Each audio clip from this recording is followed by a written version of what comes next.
I want to make a big point because it seems to be that there's a lot of people who are confused. So here goes. The Earth is having its own history. Humans are along for the ride. Humans are anthropocentric. They think that the Earth exists for them. The Earth doesn't know this. So people are extremely myopic. 600 million years ago, the climate changed on the Earth such that it is said that it snowed for 100 million years. They call that period Snowball Earth. And if you want to find out about it, just go on the internet, on Google, and go Snowball Earth, and go to books, and whatever you want to know about it, right? Snow piled up, 5,000 feet thick. We think around the whole planet. Somebody's going to argue that the equators weren't, but if you got everything but the equators, you know, pretty serious. Okay. Then, the big question was always why this didn't stay that way forever.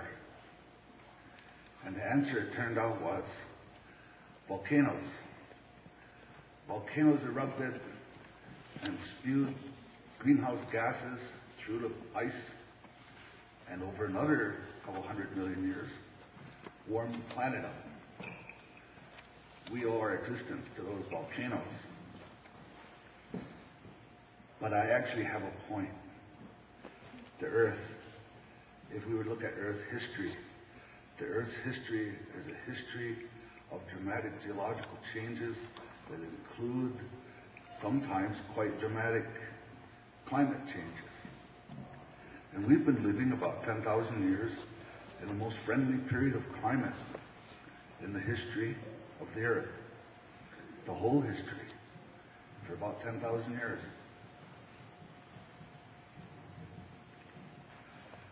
Scientists say that some time ago, ancestors of our species lived in a forest in East Africa.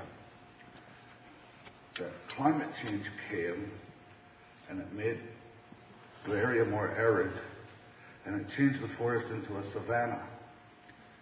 And that it was because it became a savanna where trees were a distance apart, that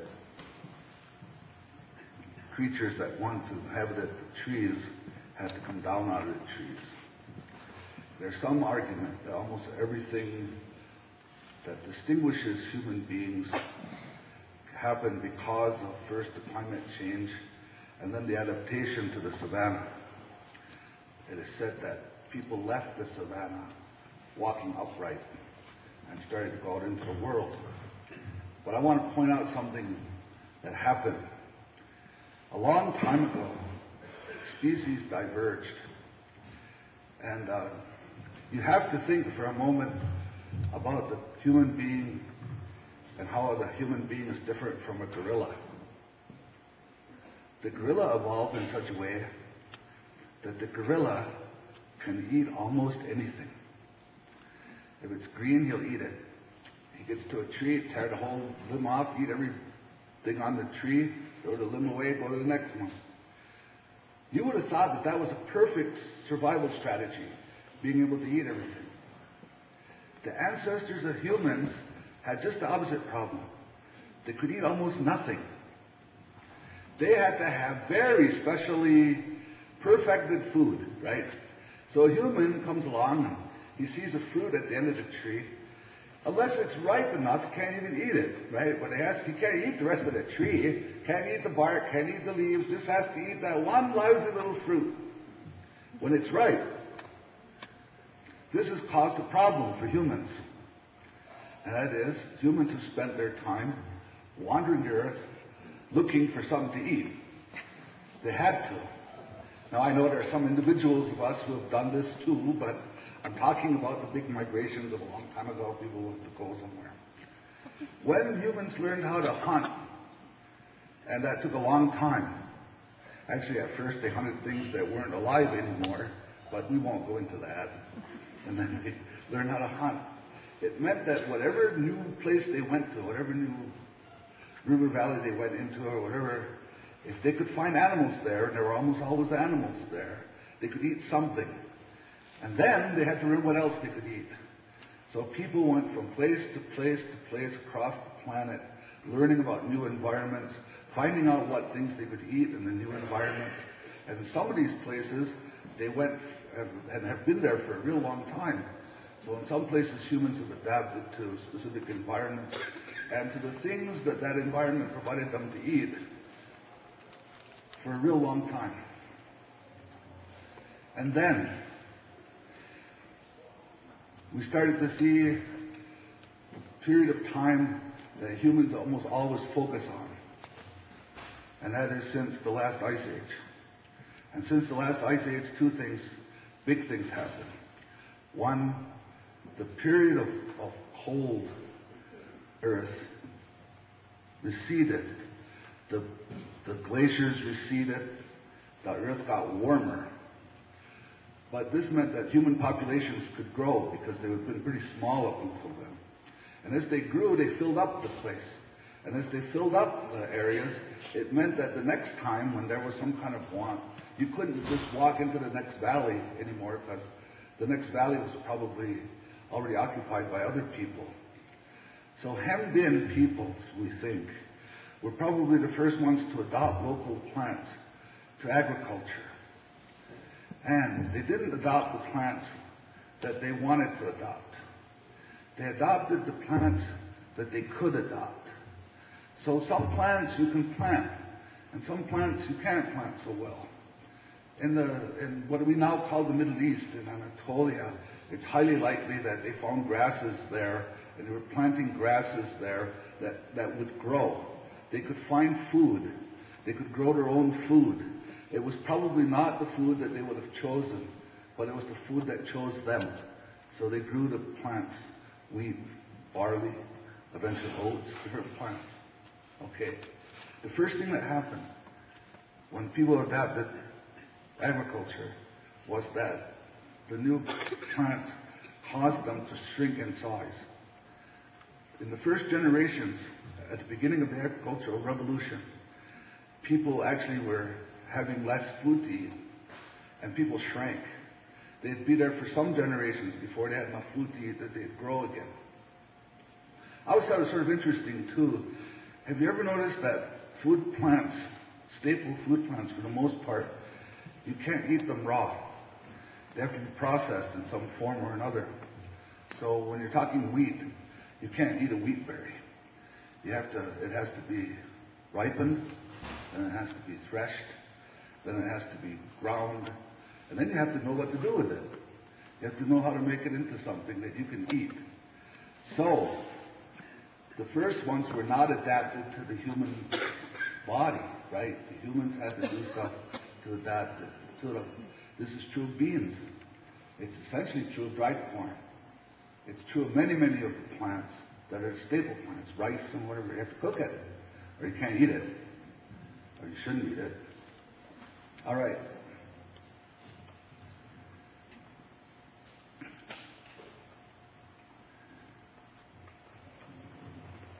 Some places were more successful with this process than other places.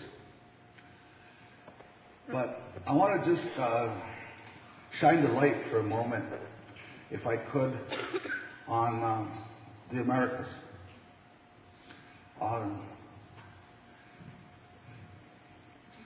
The European invasion of the Americas came at one of the nicest periods of weather in all geological history. 500 years of pretty good weather. And so people kind of like forgot, it seems to me, that in the 1,000 years before that, there was an incredible struggle for survival in the Americas, with peoples having to struggle with weather. Just for a moment, you could imagine 1610 and the English arriving and the French and whatever arriving on the east coast of North America. If they could have seen across the continent, and if they had the eyes to see it, what was there to see? In the Southwest desert, there are the remains of civilizations that struggled to create conditions of agriculture, and evidence that some of them didn't make it. And as you follow down into Mexico, there are more. There are dozens of civilizations that grew, became agricultural, and then faded away. They all faded away because of climate changes at some point or another. As you get into South America, you start to see a very interesting phenomenon. No place on the planet produced as many cultivars as was produced in South America. And interesting places too, in the Andes. Not down by the sea and the low elevations, but in the high elevations. The Andes, where the weather is the most unpredictable. In the Andes, one year it's hot, the next year it's cold. One year it's too wet, the next year it's too dry. This is where agriculture actually flourished at its greatest, really. If we look at it, it flourished hundreds of years before the Europeans got here. They flourished in high elevations. They brought plants from low elevation to high elevation because the name of the game was trying to find a way to practice an agriculture in an often dauntingly shifting environment, an unforgiving environment, really. And they were very successful at it, one has to say. But what made them successful was their not only tolerance, but their acceptance of and looking for plant diversity. Some plants thrive in dry years. Other plants thrive in wet years. Some plants get done early enough so that when the frosts come, you already have a crop. Other plants produce much more food if the season's longer. Some plants thrive on thin soil. Some plants thrive on thick soil. Some plants, in the same type of plant, there are varieties that have different characteristics. These characteristics of variety are extremely useful if you live in a world that's not predictable. If you live in a world where environments from year to year change and you depend on the food that comes from these environments. So in a way, the Inca, so-called Inca Empire, was remarkable because the Inca Empire was built around food production. Amazingly, I've often been kind of taken by the fact that modern writers look at the Inca Empire and they can't understand how its economy worked. You know, they got an Adam Smith sort of thinking, and they're looking, says, where was the bank? This or that, How did they do this, It's actually a pretty good, it's a pretty good question. Anyway, I wanted to point this out, that in the Americas, even those ruined cultures represent a part of the human history of struggling against climate changes that are a challenge to agriculture, and that they didn't all make it. In fact, a surprising number of them didn't survive it. And I wanted to say this too, it's not because they didn't have the skills. The conditions were actually, in some cases, the evidence has it that the conditions were actually hard to imagine. I mean, some of them were trying to build on ground that was still rising. So there's evidence. Sometimes they built things where the water was intended to go downhill, and the whole place shifted such that the water was starting to run the wrong way. And there's plenty of evidence to show that they put up the best possible, I think, in lots of cases, effort to survive. Sometimes they were hit by things that no one could have predicted. It's probable that the classic Maya culture was confronted with an 80-year drought. Hard to believe that a culture that lives in the middle of a rainforest could have hit an 80-year drought, but it's pretty good scientific evidence for it. The world that we live in is of only minimal predictability. We don't really know, actually, what's going to happen next. I think that that was what drove Indian agriculture, although people want to call it horticulture, okay, but it drove that. Because in the North American woodlands, the Indians created the most elaborate edible landscaping that you could imagine. And they did it with an interesting sort of way of thinking about the world. They noticed that certain places, certain plants that produced food thrived better than they thrived in other places. So the Indians encouraged food plants to grow where nature seemed to favor them growing. Subsequently, when the Europeans arrived, and the Europeans are never aware of what they're seeing. I mean, the one thing about Europeans, they get here, they see stuff, they don't know what it is, so they chop it down or whatever. But when they got here, what they found is they found like walnut groves. And you would wonder, now why did all the walnuts grow in one place, Somebody planted them there, that's why. And not only that, but wherever you find a walnut grove, you find an Indian village site, or there was an Indian village site. So where the Indians went, they took the foods they liked, the ones that would grow without their attention, and they tried to transplant them there. And when they found a place that they thrived in, they cultivated that in a way. They did a lot of like edible landscaping. The other thing that they did is that they had a tendency to take plants and to plant plants somewhere just in case somebody might need them someplace. So when they were out hunting, sometimes they would plant corn or beans or something way out in the middle of nowhere, thinking that the next guy coming along in the fall, the corn would be there and he'd eat that. And so it was kind of a futuristic sort of thinking about it. Okay, let me say this about being human. Since people came out of those trees and started walking upright, they've created societies that were dependent on two things. They were dependent on their knowledge of the local environment, and they were dependent on their relationship to plants. Humans have a relationship to plants which is not only ancient, but is at the heart of our survival. If we lose our relationship to plants, we lose our struggle to survive. Now that seems to me to be obvious. That seems to me to be so obvious, you shouldn't even have to tell anybody about it, But it doesn't seem to be like it's working that way. You can't find an indigenous culture that doesn't have a long history of knowledge of the plants in its world. Not only that, but they were very, very good at adopting plants. So when somebody else had a useful plant, if they could bring it over here and use it, they would. So one of the things that was there, which is true of farmers anyway in the world, farmers adopt other farmers' plants. If it'll work, if you can raise rhubarb here, we bring rhubarb here. If cabbages are good, we bring cabbages. When the French landed in the St. Lawrence Valley, the French garden was in the Seneca village long before the first Frenchman. And I think this is true of plants everywhere. People see a nice plant, they bring it home.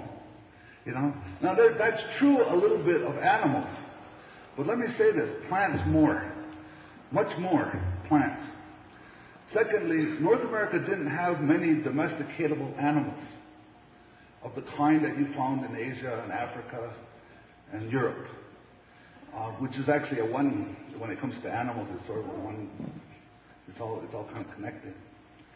So when you looked in the Middle East, for example, there was many domesticated animals, and people lived with their animals, like they had their house, and the sheep lived in the house sometimes, the goats lived pretty much with them. And basically, it was one of the things that created the conditions that really depopulated North America, because humans exchanged disease organisms with domestic animals. So they'd been exchanging these disease organisms with chickens and pigs and whatever for a long time. And when they reached the Americas, they had epidemic diseases like whooping cough and chicken pox and smallpox and stuff that had been derived that way from humans and animals. And those just devastated the Indian populations. They devastated the Indian population so badly in places like New England that I think that the record is distorted. New England was a food production area that had been honed, it had been planned, it had been massaged by the Indians for centuries. So subsequently, the first thing that the Europeans who arrived in New England noticed was that there was plenty of food to eat. Europe was suffering periodic famines, big ones and little ones. There was periodic food shortages in Europe. And of course, when they arrived was at a period coinciding with a little ice age, so that would make it even worse in Europe. The Indian thing was a little bit isolated from or insulated from those food shortages. It was partly because the way they managed their affairs was they tried to keep their environment such that it encouraged the growth and proliferation of wild animals and a lot of wild plants. So, in the northeastern woodlands, in the year 1620, I would propose to you that it was virtually impossible to starve if you were an indigenous person who knew their plants. 1 out of every 6 trees was a chestnut tree. every chestnut tree, a couple of bushels of chestnuts, So, and the Indians used to make pudding and bread and stuff out of chestnuts. So actually, there were free sources in the woods. There were free sources of food out there. There were lots of free sources of food. Every area, even now, every area has plants that humans can eat. Plants that have never made it into the garden. They're not really, you don't really plant them, but you can go out in the woods and harvest them. And a lot of times people who went out in the woods and harvested them they found they had quite a lot to eat. So when the weather got bad, the things that grow wild in the woods often tend to survive better than the things that are growing in the garden. So even when they had a little ice age, the Indians still had food. And of course the Indians didn't foul up the water, so there was fish. And of course there was all things running around the woods you could eat, catch one, and so on and so forth. So I propose this to you. The first European migration was driven by food. It was driven by food. People in Europe heard that if you came to North America, you didn't starve. And a lot of them thought that would be good. So boom, they came. That was the first thing. And people who live in a specific place become adapted to the place. If you live there for 10,000 years, you become adapted to the food that's available in the place. Other people, if they have animals, it might take them a long time to become physically adapted to the food. But they will if they have long enough, which is what's going to make kind of an interesting thing about culture, when cultures come together. I think the most interesting thing about Europeans bring the cow. And of course the Europeans could not have survived in some environments in Northern Europe without the cow. Impossible, They couldn't eat grass, but a cow could. And of course from the cow they can get milk, they can make cheese, they can do this or do that. For centuries there were cultures in Europe that lived on yogurt, cheese, and milk. Then they get over here and all of a sudden they're saying everybody will have a glass of milk. And of course most of the rest of the world can't drink milk. So, without becoming distressed in some uncomfortable ways. So that's just one example, but I think it's true of different kinds of foods for different kinds of peoples. There are peoples in the Southwest, for example, that I've seen who are capable of munching on chilies, that if I try to munch on those chilies the way they do, I'll harm myself. But they eat those things like carrots. Okay, my point being that if you live somewhere long enough and you're associated with food types long enough, the chances are pretty good that you'll adapt to those and you'll be happy with that, whereas the next guy who comes along might have to be more careful with it.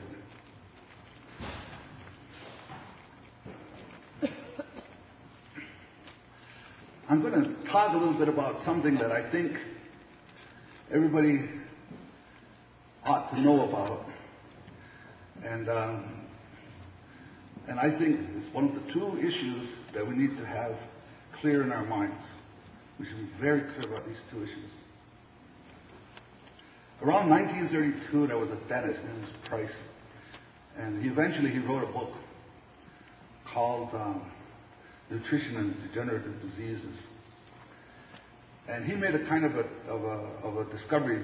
He couldn't understand. He was on vacation one time, and just for the heck of it, he wanted to look at people's teeth. He was a dentist, and he was examining the teeth of indigenous people, and he made a discovery. They had perfect teeth. So he went to older ones. He found people in their 80s who had perfect teeth. So he got to thinking about that. He was a dentist in a city where he was taking care of wealthy people. And he was wondering, why is it that wealthy people in the United States have bad teeth, and indigenous people living way ahead and gone with no care from the dentist at all have perfect teeth? A good question. So then he went around, and his book is wonderful. It's still in print, by the way, and there's a website on it, and blah, blah, blah. But he went and looked, and he went to New Zealand, and he went to Australia, and he went to look for indigenous people everywhere. And his book's got pictures of them showing their teeth. But as he was doing it, he made other discoveries. One of the discoveries was they not only had good teeth, by and large, they didn't have diabetes. Most of them didn't have heart disease. And this would be the thing. They didn't have access to modern medicine, and they didn't have modern diseases. But if they moved into the city, their relatives, this was especially apparent, he found out right away with Alaska Natives. If they moved into the city, they got this stuff. They started getting the diseases of the cities.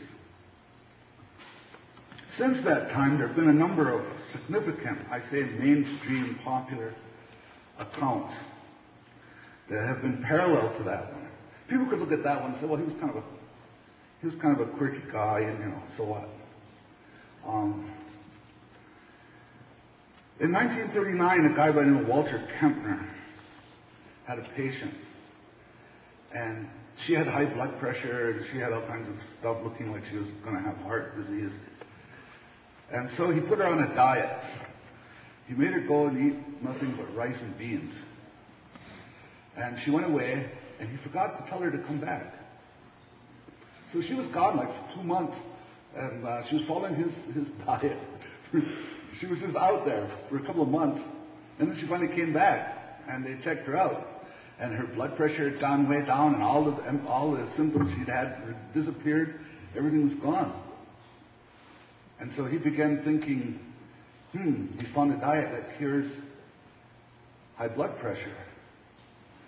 It turns out that the diet will also cure diabetes.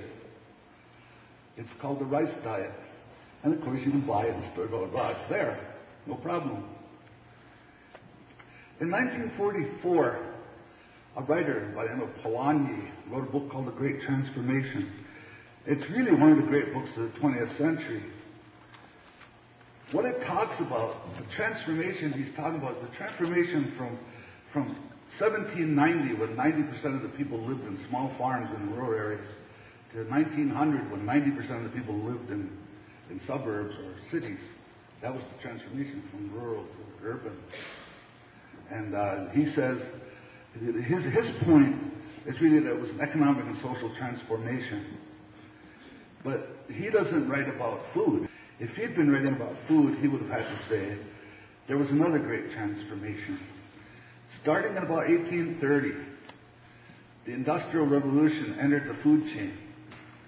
And it entered the food chain, let me put it this way, nothing that has ever been invented from the Industrial Revolution, from its chemistry to its mechanics, to its grinding, to its processing, to its canning, to its preservation, to whatever, nothing has ever improved the quality of the food. It has made the food have a longer shelf life. It has given the food the possibility to put it in cans, and you can drive it across the country. It has made it so that stuff that used to be left on the floor of the canning factory could be swept up, ground up, and put into a ketchup bottle and sold. It has made it possible for people to make money with stuff that used to be thrown away. This has done. The Industrial Revolution has been good at that. It is also, in a way, when the Industrial Revolution in agriculture has made it possible to grow more food on an acre than you could before. It's also made it possible to grow food that can be mechanically harvested, which previously you couldn't mechanically harvest it because it was soft and tasty, and now that it's hard and tasteless, you can use a machine to get it, and whatever. So there was a transformation, all right. There was a transformation in our food culture, and really, some very, very good chefs I once read writing about this said that the American food culture has been declining since 1830. That was true actually up until quite recently, when America has suddenly discovered food. You know, the last, I don't know, 15 years or so, suddenly it's all over the Food Channel and it's here, there, people are doing stuff with it. So it's mixed. It's true on the one hand that more food is more destructive to people than ever before, but on the other hand, it's also true more people are demanding better quality and all this stuff, and so it's a mixed deal. But for a long time, it was headed in just one direction. In 1992, a writer for the Times food editor for the New York Times published an article which I think every native person should read. It was on the Oodam Indians. It was done by Jane Brody. And she talked about how the Oodam Indians had started to use their traditional foods as a way to address their problem with degenerative diseases, but especially diabetes. They talked about a gentleman in there who offered to abandon all foods except the foods of his ancestors. So he had to go back out in the desert and pick desert foods and so on and so forth. The desert peoples, the people who live in the desert are the most susceptible to diabetes of all population groups in the United States. And the Oodam Indians are the top of the list of people who suffered from degenerative diseases. The individual I'm talking about promptly, within 6 or 8 months, was relieved of needing to use insulin, and he cured himself with his own food. Now, this is consistent with the other material that we have that looks like this kind of issue. We have two people here at this conference, who will be at the conference, who have written materials that support the overall idea. Vandana Shiva, who writes about food and indigenous peoples, especially in India, but her stuff actually has sort of universal applications. And then Gary Nabhan, he's really one of the most prescient of our contemporary living authors. He has a wonderful book called Why Some Like It Hot that everybody should also read, I think, because he kind of personalizes his experience talking with people and food. But the evidence has piled and piled and piled up. And I think that the most interesting ones have been coming out in the last year. Earlier in the spring, the New York Times ran a series of 4 articles that talked about how there's a problem of Chinese immigrants who have moved to the Bronx from China, who are now suffering rapidly from diabetes. These particular Chinese people don't get fat. It isn't that they blow up and get fat. And the first generation, the ones who actually grew up in China, don't get diabetes. It's their children. Their children grow up on the streets of the Bronx drinking all the pop and whatever, and they're getting diabetes at a very, very alarming rate. It seemed to me, though, that the article is wonderful because it does something most newspapers don't have the courage to do. It talks about why the American medical system won't respond to the reality. The American, there's a thing like, you might call it the medical industrial complex, right? Its purpose is essentially that there's a lot of money in curing people from their symptoms. Like, you make a lot more money sawing somebody's foot off than you do teaching them how to keep their foot. And you make a lot more money doing things like dialysis machines and blah, blah, blah. So there's a whole complex of things out there. And what if the solution to the problem was kind of simple?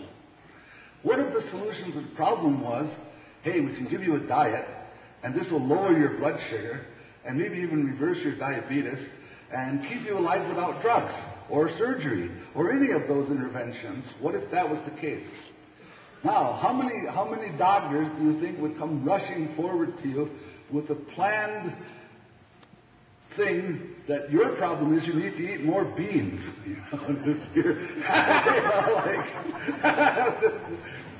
And how many insurance companies would reward the doctor who did that? And in this one article in the New York Times, they actually explained that. I thought that was wonderful.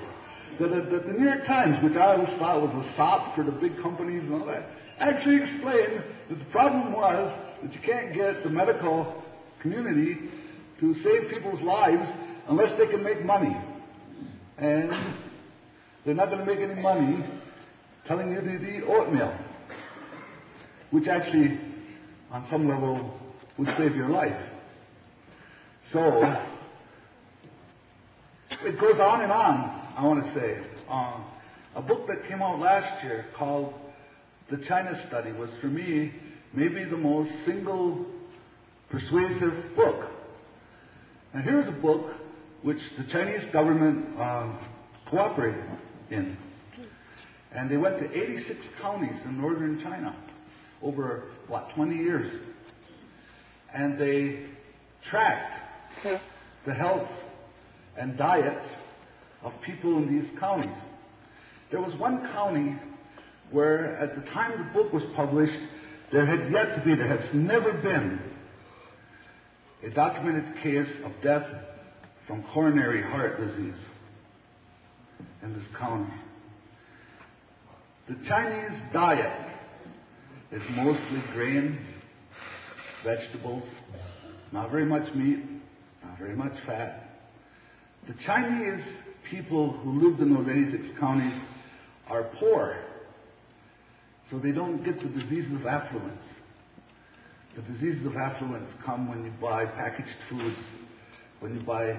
If you look at a grocery store, there's the outside ring, right? There's the fresh vegetables and fruits and blah blah blah, and then you might end up over with the meats and this and that, and then the dairy on the outside. There's the outside ring. Once you go to the inside of the outside ring, most everything you get there is filled with things that aren't good for you. Top of the list, most difficult thing to avoid, is sodium. Try to find something that has been touched by corporate hands that doesn't have sodium in it. Why most of the stuff that's been touched by corporate hands is loaded with sodium. Sodium makes for high blood pressure, right? And leads you down the primrose path to death and destruction. So here's a book that the China study, and they're looking at populations. It seems to me that the overwhelming evidence is that people get the diseases their culture lays out for them. So the Chinese, what do the Chinese die from? The Chinese die from pathogens. They get sick. Sometimes they're attacked by parasites. Sometimes they're attacked by disease organisms, blah, blah, blah. You see, something has to kill them, whereas in the civilized world, we kill ourselves. It's a fairly clear, it seems to me, it's a fairly clear thing, except, of course, we don't kill ourselves on purpose, because we're inundated with a cultural message that comes across to us that what is available for us to eat through the commercial food delivery services is good for us. And of course, not being people who question authority very clearly, most people just kind of go along with it. Which gets me to the next two things. The story of degenerative diseases in Indian country has reached epidemic proportions.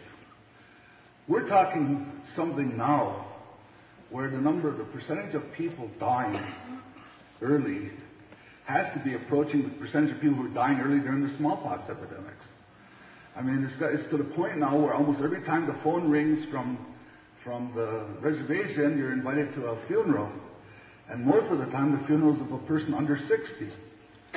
And many times, the person who you're burying isn't a whole person. They've had their foot cut off, or they've died in dialysis, or they've died in one thing or another. This last spring, I buried a cousin who was 29, a woman. This is not acceptable. This is simply not acceptable. Not only that, it's avoidable. But there's two issues here. There's the snowball, and then there's the epidemic. And these two issues need to be addressed. We can't just address one or the other. It seems to me that if there's anything that's predictable, it's climate change. The climate will change. Anybody who doesn't think the climate will change just hasn't been paying attention to what's been happening in the big picture. If you look at the picture over centuries, it has always changed, going to change this time. I was talking with some friends about this. The amount of naivety, even among people who are in the agricultural business, is astonishing. Plants are raised, they're genetically designed for an environment which does not take into consideration the possibility of huge variations.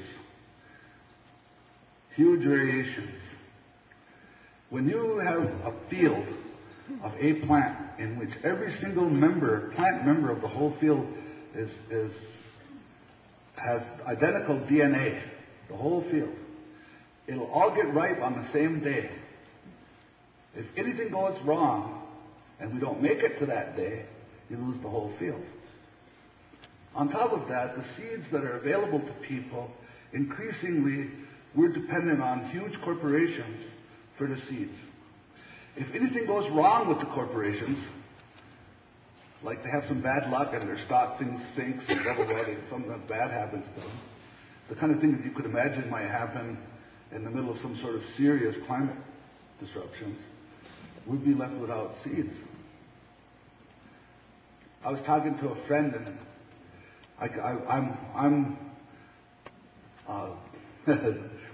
first of all, I'm afraid one of my character deficits is that I weather people who are naive poorly.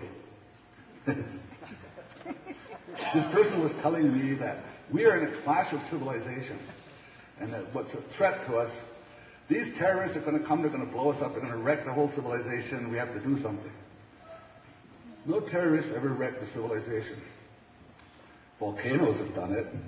Tsunamis have done it. Weather, bad weather lasting a long time has done it. Civilizations collapse because of stuff that people can't do anything about. That's what happens to civilizations. And what we're living in, eventually, someday, something's going to happen. And then what? The question is, when the peoples came to the North America and they found all these Indians, what they found that Indians had was a vast complex of food plants that they grew, sometimes with attention and sometimes not. Sometimes they knew how to grow it, make it grow on its own. And sometimes they brought it into their gardens to make it grow. But the biological diversity of the Indian food production was absolutely astonishing. Now let me say this. The biological diversity of food production in Eastern Europe was almost equally amazing. Bulgaria, all of the Balkans, all that place.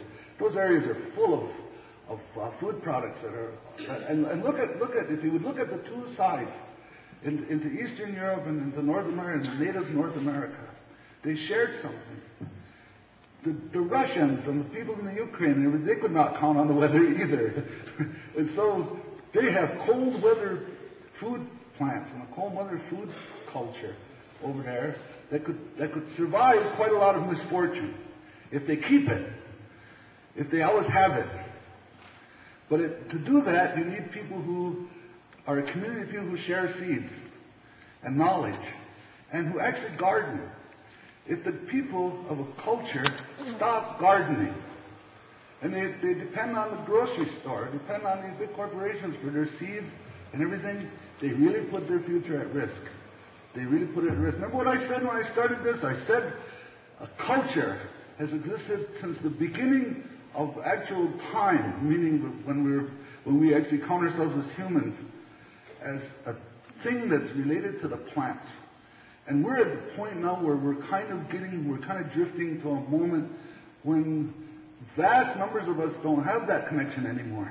We're not connected anymore like we were to the plants. This isn't a good thing. The other thing, I have young people, the college young people, native people, non-native, whatever, they come to me and they say, well, what can we do about the revolution? I said, don't get a gun, get a hoe. As a matter of fact, it would be a revolution, would it not? For people to become self-sufficient again. It would be a revolution for people to pay attention to their health issues on their own, to the extent that they can. I know somebody's going to come along, get hit by a car, and need to go to the hospital. I'm fine with that. But I don't think that they've done everything that they could do to see to all the health issues that they need to pay attention to. And I think one way that they can do that is that they can re-strengthen community-based agriculture. Community-based agriculture.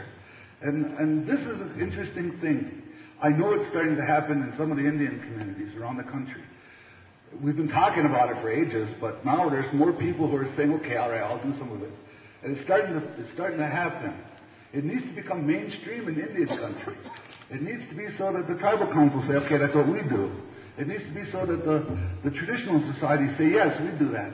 It needs to be that young people come out of high school who say, I have a garden. It needs to be that way. It doesn't need to be coerced. It doesn't need to be organized. It needs to be a cultural phenomenon, like it used to be, like it was. So, I'm saying two things here. One is that one of the things we need to do, we need to educate our people to the need and the good positive things that come from us having our own control over our own agriculture, but that agricultural control is connected to our health, it's connected to our future, it's connected to the world we live in. It isn't just raising carrots. It's taking care of the earth and the people. And I think the other thing, it's going to be a kind of a learning process. Those of us who grew up with people who grew up growing things know something that people who didn't grow up with them don't know. Elders possess knowledge. When you raise gardens for 60 years, and then you grew up with people who raised them for 60 years, and you do this, you know what to do when things happen. And that takes a little bit of time, so we want to share. We want a way for people to share that information. We don't want people isolated somewhere just trying to do this. We want them to have a way of connecting with other people. So we need a kind of society that says, okay, now we can find people who can talk to you about that. Things are showing up that we've never seen before. And so I'm going to end on this note. One day, some years ago, about 20-some years ago, my father, who was really quite a observant person, he got a hold of me one day and he says, come outside, I want to show you something. So we went outside. We lived in the woods. Where we were, there was forest all around us. And he walked me over to a little tree about 6 feet tall. And he pointed to that tree and he said, what kind of tree is that? He says, says, well, you know, I don't know all the trees, you know. He says, you wouldn't know this one. He says, because this tree never lived here before. And he said, and there's bugs here that never lived here before. And there's birds. He says, since I was born, these things have never been here, and now they're here. He says, we're in for something. He says, it's the little things. It's the little things, not the big ones, that will prefer, that come first. We'll see them first. You know, a new kind of bee, another kind of bug, something we never saw before. It means that the world is changing, and it's going to change in ways that we can't predict and that we can't control. But we just really can't sit around with our hands in our pockets waiting for it to happen. We have to be watching. We have to be part of it. I think in the old days, what made horticulture, and horticulture is where all our food comes from, what made that so powerful, why we have the food products that we have now, is that there were people who paid very close attention to what was happening with plants. They knew what was going on. And people who live out of their garden, they pay very close attention. You might almost say they have a spiritual relationship with the plant. It's very, very powerful deal. And it's something that we not only need to preserve, but we need to revitalize it. We need to give it energy. And we need to make it mainstream again. So here, this was my kind of message for everybody. This is pretty serious stuff. And I'm hoping that our conference, I know it will take us in the direction where we can find out just exactly how can I best use my energies to advance that process. And then at the same time, how can we as a community start finding our neighbors and recruiting our neighbors into that process? We're trying to do this. This is the kind of thing that people do when they're trying to do something positive and good. You don't get anything for it, you know, except the satisfaction of knowing you did the right thing, right? But you won't make any money from it, so you don't need to go to medical school. You can do it from wherever you are and whoever you are, and you can do it pretty much all the time. Okay, this is I've run out of time. Okay, so this is my message for people for this morning, and I thank you. You've been very, very attentive audience. Thank you.